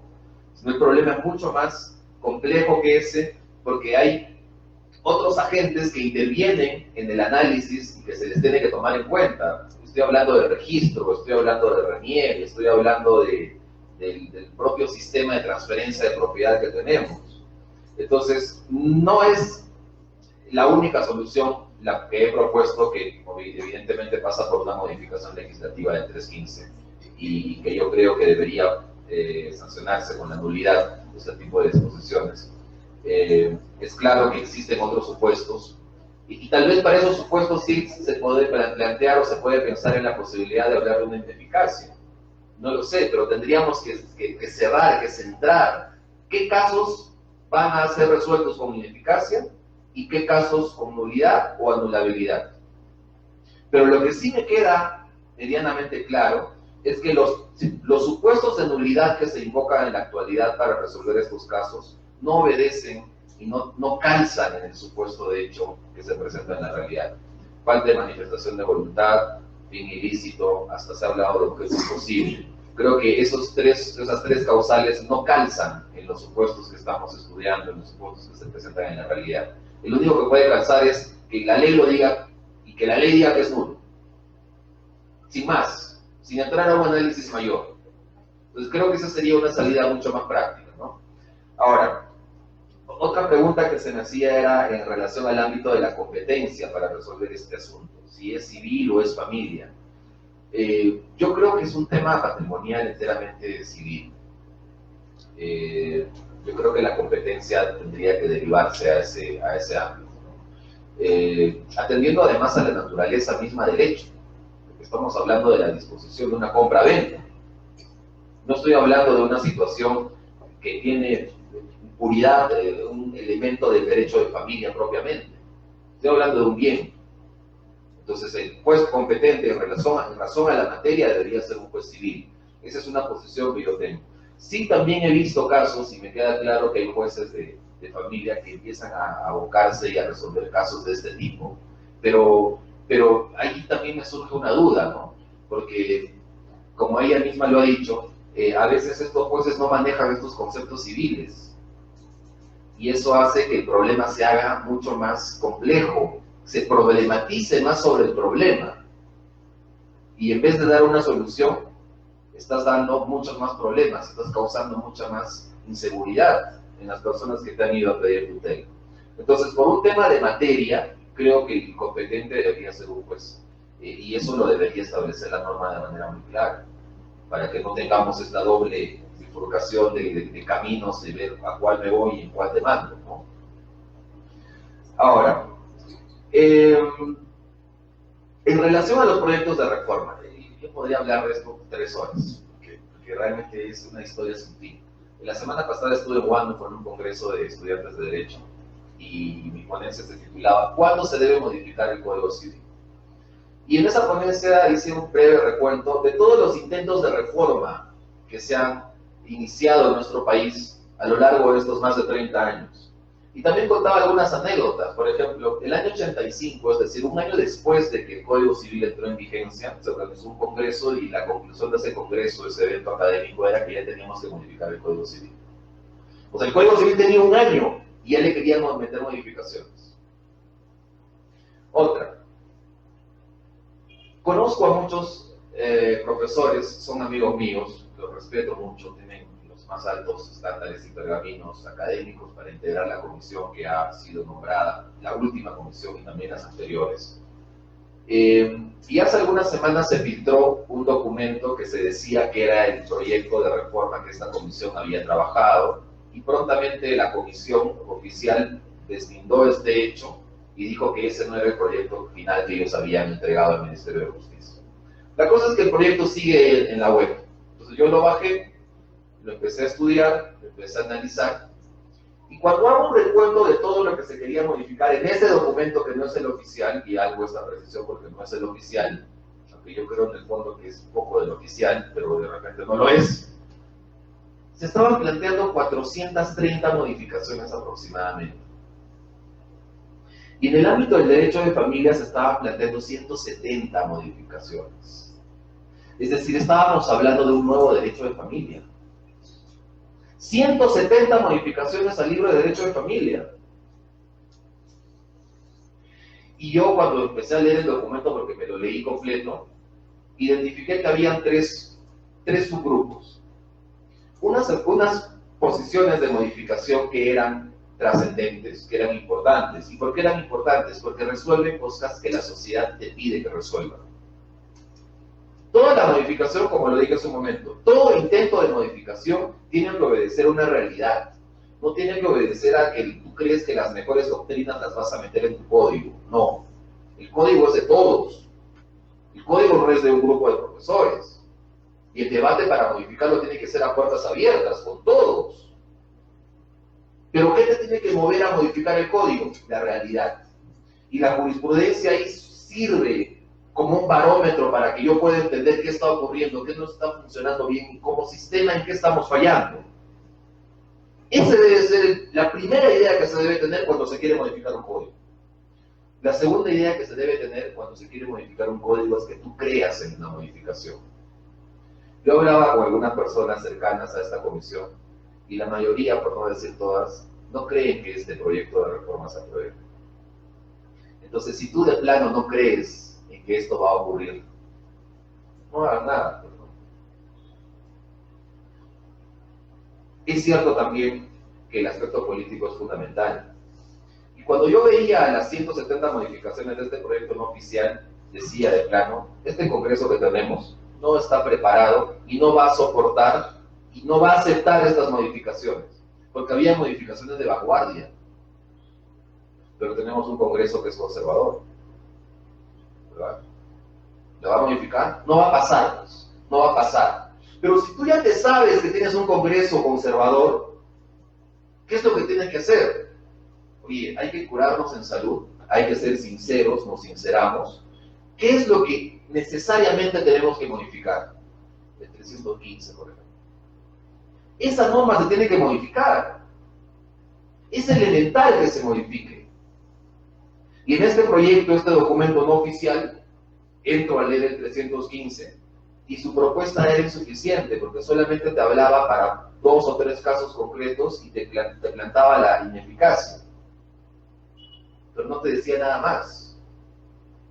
Y como este proyecto de reformas, hubieron 5 proyectos de reformas antes. Ninguno se aprobó, ninguno. ¿Por qué? Porque justamente yo creo que se parte de un error de concepto. Si quieres iniciar un proceso de reforma, yo no digo que no se reforme nada, yo digo que se reforme. Refórmame 50 artículos, bien reformados. Artículos que necesita la sociedad que se reformen. Por ejemplo, el tema de arrendamiento. Gran problema, todo de repente conocemos a alguien que lo sufre. Otro problema, alimentos. En alimentos hay normas que tienen que modificarse. Otra norma, el 315. Pero hay otro conjunto de normas en el ámbito registral, también hay normas que se tienen que modificar. Pero hay otras normas que no tienen ningún sentido. Me acuerdo de una, cuando hablaban de obligaciones. En caso de que las obligaciones sean alternativas o facultativas y no se sepa qué tipo de obligaciones son, o alternativas o facultativas, el Código Vigente dice, se las tiene por facultativas. Ya, eso es lo que dice el Código. Pero en el proyecto de reforma dice, no, que no se les tenga por facultativas, sino por alternativas. Entonces yo cuando leía eso, decía, ¿y ahí? ¿Qué me está solucionando con esto? Teóricamente es válido, lo reconozco. Teóricamente debe ser así. Debería estar en el código. Tiene 34 años de vigencia esa norma. Además, ¿cuál es la jurisprudencia que tú me das que te impulsa esa modificación? ¿Cuáles son los problemas que se crean con esa norma que está vigente ahorita y por eso es que la quieres modificar? No hay. Leía la exposición de motivos y en algunos artículos decía, la comisión cree que esta modificación debe ser de esta manera porque así lo creemos. 3 líneas. En derecho no importan las razones y la exposición de motivos de tu propuesta modificatoria tiene que ser, pues, la mejor que puedas plantear, porque ahí las personas que no han participado ahí y que están interesadas y la sociedad se va a dar cuenta y va a entender las razones. Oye, es cierto, ¿no? ¿Qué tal modificación? Esta modificación es necesaria, ¿sí? Una posición fina, pulcra, jurisprudencia, doctrina comparada, código del mundo. Genial. Vamos para adelante. Pero si tú tienes una exposición de motivos que no responde, pues, a la altura, a la ocasión, ¿cómo vas a fundamentar el cambio que quieres hacer? Entonces yo identifiqué reformas que son trascendentes, reformas buenas pero innecesarias y reformas intrascendentes. Todo ese documento que está en la web, si alguien no lo tiene, yo se lo paso con mayor gusto, tiene esos 3 tipos de propuestas de reforma. Lean nada más el de familia. El de familia es una cosa increíble.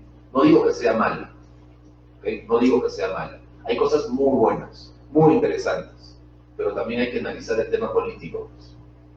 Y también hay que analizar si realmente la sociedad está preparada para recibir eso. ¿Okay? Entonces, en relación a estos proyectos de reforma, yo con absoluta sinceridad digo, este último proyecto de reforma que ya se entregó al Ministerio de Justicia y que el Ministerio de Justicia no quiere soltar, no sé por qué, habría que plantear un habeas data ahí para acceder a esa información, ¿verdad? Porque tenemos que saberlo, pues. No creo que se apruebe. Son muchas modificaciones. Y más de la mitad, yo me atrevería a decir el 70% son modificaciones intrascendentes. A la definición de contratos le quita la palabra ética y social, por ejemplo. Y ahí, contrato va a seguir siendo el contrato. O quieres incluir, por ejemplo, la responsabilidad precontractual. Oye, pero ahora actualmente tienes el 1362 buena fe, negociación, y tienes el 1969, aquel que por doble culpa causa un daño a otro. Con esas 2 normas entras en la responsabilidad precontractual, y te la dan, y la ganas. Pero ahora quieres un nuevo artículo definiendo eso. Además, el Código Civil no debe definir cosas, ¿no? El Código Civil es un diccionario. Eso es algo que también debemos tener muy, muy en cuenta. Entonces, en relación a los proyectos que usted bien menciona, en realidad no creo que se aprueben. El proyecto que está rondando, el proyecto informal, si se quiere llamar, que habla del 315, me parece insuficiente, me parece completamente insuficiente, no responde a las realidades, a los problemas que se plantean. Ahora, otro tema importante que también se abordó es el tema de la unión de hecho, ¿no? Y su inscripción. Entonces yo la otra vez pensaba, y yo decía, yo podría tener varias uniones de hecho, ¿no? ¿Sí o no? Tranquilo, ¿verdad? Puede ser, ¿no? Sí, claro. El concepto de unión de hecho es un concepto, como su nombre lo dice, de hecho. Si tú ya vas a meter exigencias legales, a ese hecho lo estás volviendo en derecho. Y estás mutando la naturaleza de esa institución. Entonces eso es algo que se tiene que entender cuando hablamos de unión de hecho. Me exiges ya la inscripción en el registro y luego viene el tema de las sociedades gananciales o de la separación, de la titularidad de los bienes, de quién es qué y cómo pruebo que es mío y no de los dos, con propiedad. O sea, ya te estás abriendo ahí, te estás comiendo, que es una realidad, pero estás entrando a otro escenario. Y ese escenario es un escenario de los derechos reales. No hay otro. Porque estamos hablando de patrimonio. El tema de la unión de hecho sí con pinzas, porque hay que analizarlo bien. Lo mismo que con la unión de hecho. La unión de las personas del mismo sexo, que no está aprobada. Muchos piden que se apruebe. Es más, algunos dicen que es matrimonio, ¿no? Ya, ese por ejemplo es un ejemplo claro, un caso claro, de que el derecho en algunas circunstancias siempre está influido de aspectos y de posiciones ideológicas. Y ahí entro a responder la pregunta del ideologismo al que usted hacía referencia. Finalmente, las normas se dan en determinados espacios y aspectos sociales, y el legislador tiene una posición política y ideológica No estoy hablando de nuestros legisladores, no tienen ninguna posición de nada, ¿verdad? Algunos sí, ¿no? Pero no estamos hablando pues de la constituyente del 69, donde pues, veías personas de peso, que tú los escuchabas y decías qué gran orador este tipo, qué tal fundamentación, qué tal preparación, ¿no? Personas respetables, ¿no? Y hemos cambiado. Entonces las normas que se dan, solamente recuerda tu Código Penal. Hoy día en la mañana hay una noticia, ¡pum! La noticia, mañana modificó el Código Penal. ¿Cuántas modificaciones tiene el Código Penal? Más de 500. ¿Cuántos artículos tiene? 600. Pues imagínate la cantidad de modificaciones que tiene. Eso queremos con el Código Civil.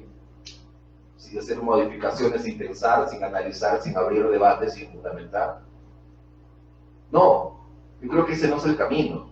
Entonces, en realidad cuando hablamos de ideologías ya entramos pues a un aspecto de teoría política y de teoría de fuentes que no corresponde que lo exponga acá, pero sí es necesario que diga que hay situaciones e instituciones, la familia, que claramente tienen una carga ideológica potente.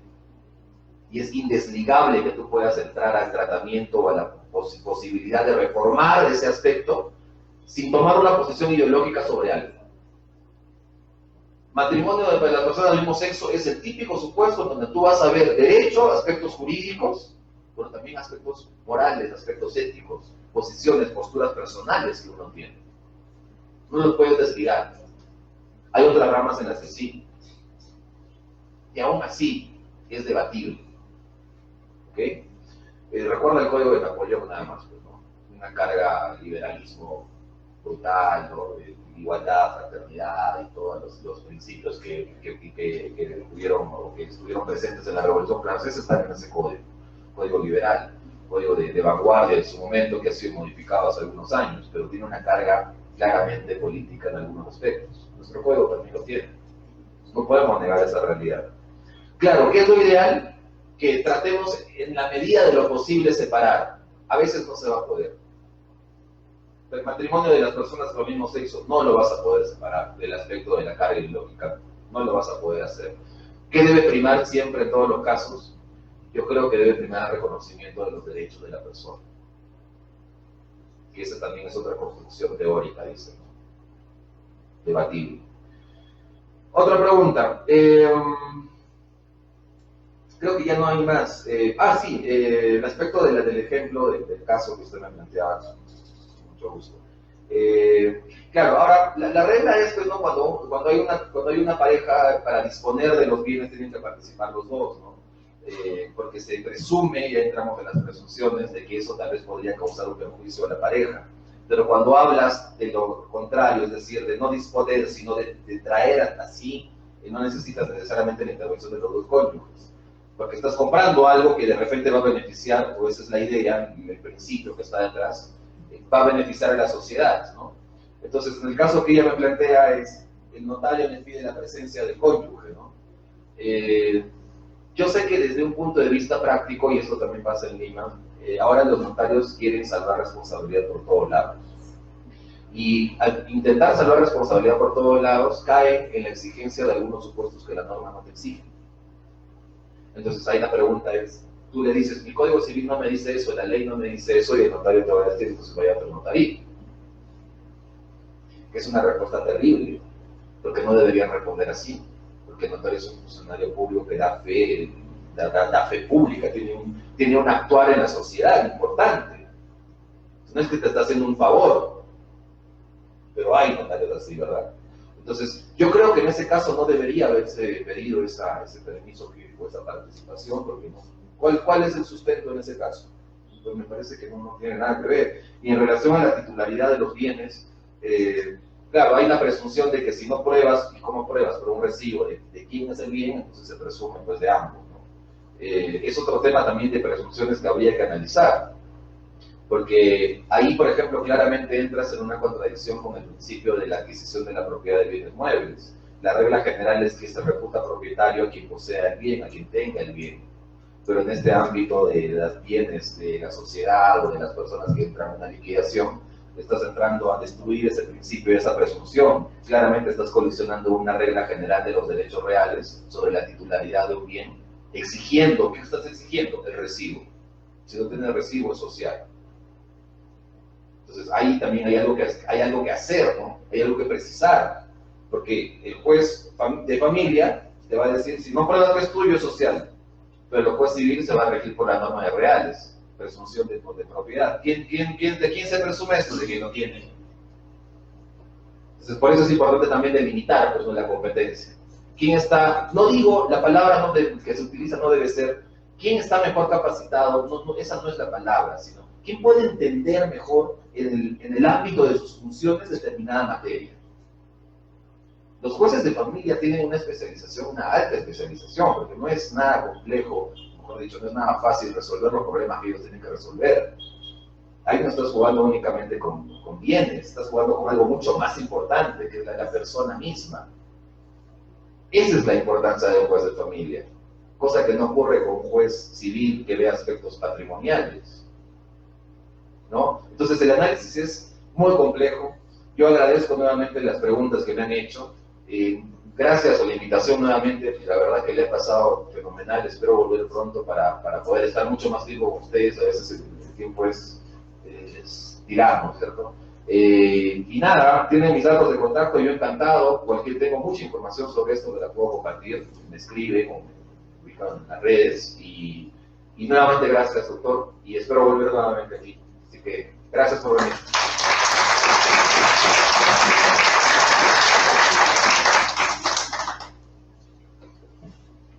Queremos agradecer sinceramente al doctor Joel Chipana Catalán. Yo quiero pedir un fuerte voto de aplausos para él por brillante exposición. Me indica el presidente de la Comisión de Capacitación si hubiera alguna consulta del público, por favor. Parece que no hay. Bueno, nuevamente un fuerte voto de aplausos de agradecimiento. Quedan continuamente invitados para el día viernes 28 a las 5 de la tarde el tema principio de proporcionalidad en la justicia juvenil. Le traigo a nosotros la doctora María Consuelo Barleta Villarán. Lo quedan cordialmente invitados en este mismo escenario.